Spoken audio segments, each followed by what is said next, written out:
Allergie, connaître ses causes, ses symptômes et ses traitements. An allergy is a specific immunological reaction of the body towards a normally harmless substance, which may not affect other people. People with allergy are often sensitive to more than one substance. There are different allergies, allergic rhinitis, hives, eczéma. Quand le printemps arrive, l'un des mots les plus prononcés est allergie. Il existe des allergies liées au climat, à la situation géographique ou aux conditions d'hygiène. Il y en a vraiment de temporaires. Les experts font des recherches pour en savoir plus sur leurs causes, pour améliorer les méthodes de diagnostic et de traitement, et éventuellement pour les prévenir. Qu'est-ce que l'allergie? Une allergie est une réaction immunologique spécifique de l'organisme vis-à-vis d'une substance normalement inoffensive, qui peut ne pas affecter d'autres personnes. Les personnes allergiques sont souvent sensibles à plusieurs substances. Il existe différentes allergies, rhinite allergique, urticaire, eczéma. Facteurs pouvant causer des allergies pollen. Plus d'informations sur les teneurs en pollen peuvent être obtenues auprès des différents observatoires de Catalogne à l'adresse suivante. Point d'information aérobiologique, Xarxa Aerobiologica de Catalunya. Particules de poussière, spores de fleurs ou de champignons. Certains aliments, caoutchouc, latex, poison d'insectes, médicaments, acariens et champignons. Cause d'allergie. Les acariens sont des micro-organismes de la famille des arachnides qui vivent dans les matelas, les coussins ou dans la mosaïque des maisons.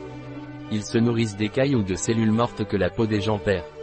Ce sont les excréments de ces petits animaux qui provoquent l'allergie. Les champignons sont des plantes microscopiques qui poussent dans des endroits humides. Ils sont dans la poussière qui se forme sur les objets rangés ou fermés depuis longtemps, qui ont moisi. Ils peuvent apparaître sous forme de petits points blancs, verts ou noirs sur les aliments. Cette substance génère des milliers de très petites particules, appelées spores, qui polluent l'air et provoquent des allergies lorsqu'elles sont inhalées. Pourquoi y a-t-il des gens qui souffrent d'allergies et d'autres qui n'en souffrent pas? Vous pouvez avoir une certaine tendance à être allergique, en fait vous êtes allergique à certaines substances, bien que vous deviez vous exposer aux facteurs responsables. L'exposition à des substances allergènes, à un moment où les défenses de l'organisme sont faibles ou pendant la grossesse peut entraîner le développement d'allergies.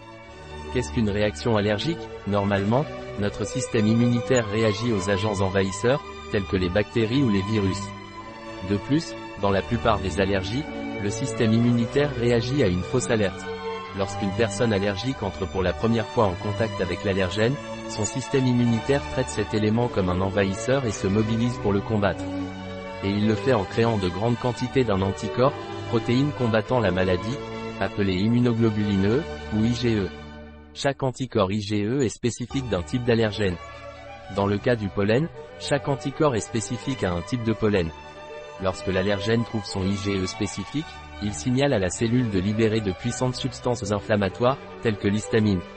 Ces produits chimiques agissent sur différentes parties du corps, telles que le système respiratoire, et provoquent les symptômes décrits des allergies. Chez les personnes non allergiques, la muqueuse nasale expulse des particules étrangères dans la gorge, où elles sont avalées ou crachées. Lorsque l'allergène est un aliment ou un médicament, et qu'il est ingéré ou injecté, ou lorsqu'un insecte nous pique et nous inocule le venin, les substances passent dans le sang et sont transportées à travers la peau, où elles réagissent avec les anticorps de l'allergie, qui provoquent la dilatation des vaisseaux sanguins. Ensuite, la fuite du liquide au niveau local provoque la formation de croûtes, ou gonflements. Rhinite allergique. La rhinite allergique est l'une des maladies allergiques les plus courantes. L'OMS la considère comme l'une des 6 maladies qui touchent le plus fréquemment la population. On estime que dans les pays développés entre 5 et 25% de la population en souffre. Et tout semble indiquer que l'incidence des allergies augmentera à l'avenir. La rhinite est la réaction allergique des muqueuses nasales lorsqu'elles entrent en contact avec une ou plusieurs substances allergènes. Les symptômes sont éternuement, écoulement nasal aqueux, rhinorrhée, nez encombré, yeux qui piquent et larmes, démangeaisons du nez et de la gorge. Généralement, les symptômes de la rhinite sont plus aigus pendant la journée et disparaissent pendant la nuit. Le vent est un mauvais ami de la rhinite, car il transporte le pollen et le propage. Les meilleurs jours sont les jours de pluie, sauf pour les personnes allergiques aux spores fongiques, car les symptômes sont aggravés par l'humidité. Le tableau de la rhinite a une évolution de 2 ou 3 ans, jusqu'à ce qu'il se stabilise. Bien que, dans quelques années, l'hypersensibilité puisse disparaître.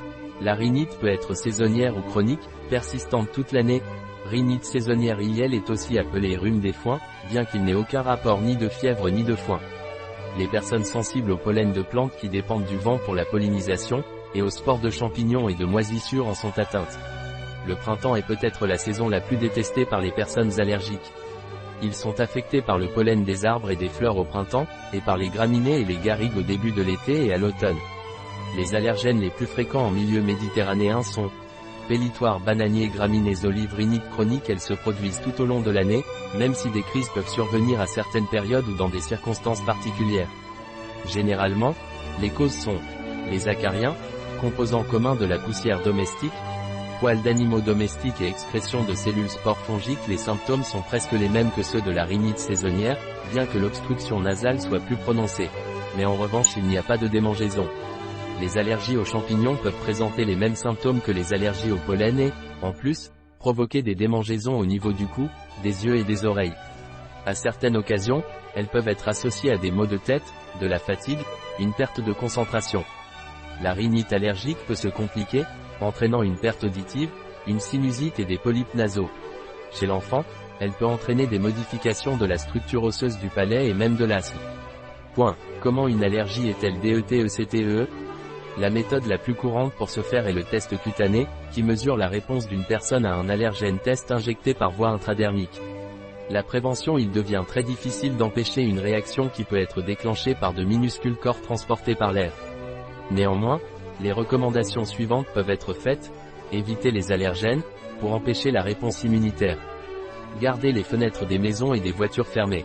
Éviter de passer trop de temps à l'extérieur pendant les saisons de pollinisation, surtout au coucher du soleil, lorsqu'il y a plus de pollen en suspension. Éviter la présence d'animaux dans les maisons.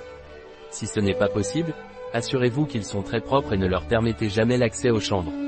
Utilisez des housses imperméables pour les matelas, les couettes et les coussins. Passez souvent l'aspirateur sur les zones susceptibles d'accumuler le plus de poussière. Évitez les tapis, les coussins en plumes et les couvertures en laine. Les enfants ne doivent pas dormir avec des peluches. Utilisez des masques faciaux appropriés qui filtrent l'air inhalé. Appliquez l'injection d'extrait d'allergènes, pour modifier la réponse immunitaire. Les allergies peuvent-elles être guéries? Les allergies ne peuvent pas être guéries, mais leurs symptômes peuvent être contrôlés. Après les tests et les tests de laboratoire, il est nécessaire d'établir à quelle substance vous êtes allergique et de décider du traitement, qui comprendra méthode de protection contre les allergènes, désensibilisation vaccinale, prescription de médicaments, traitement. La pharmacie dispose actuellement de nombreux ingrédients actifs pour lutter contre les allergies. Par conséquent, le rôle du pharmacien est très important lorsqu'il s'agit de résoudre les questions des personnes concernées. La première chose à considérer est les mécanismes de spawn. Les traitements les plus courants sont les suivants: bains salins décongestionnantes, antihistaminiques, anticholinergiques, corticostéroïdes, l'immunothérapie. Vaccination spécifique contre les allergènes responsables ne guérit pas la maladie, mais elle réduit le nombre de symptômes et facilite leur contrôle. Fuente https://www.pharmaceutiqueonline.com/ et /allergia-acaros/. Un article de Catalina Vidal Ramirez, pharmacien, gérant chez bio-pharma.es. Les informations présentées dans cet article ne se substituent en aucun cas à l'avis d'un médecin. Toute mention dans cet article d'un produit ne représente pas l'approbation des ODE, Objectifs de développement durable, pour ce produit.